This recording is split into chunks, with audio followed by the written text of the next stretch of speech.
Mga idol, luto ko ng fried chicken. Ayan. Naluto na yung iba. Ito na lang, 4.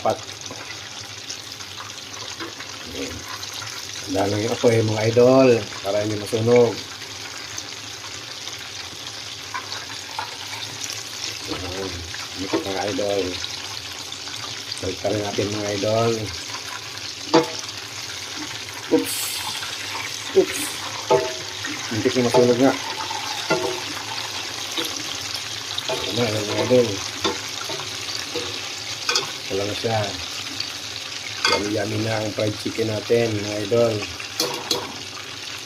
Maraming salamat sa panonood mga idol. Tara at magkain tayo ng pananghalian. God bless po sa inyong lahat. Thank you sa aking pelikula sa panonood ninyo.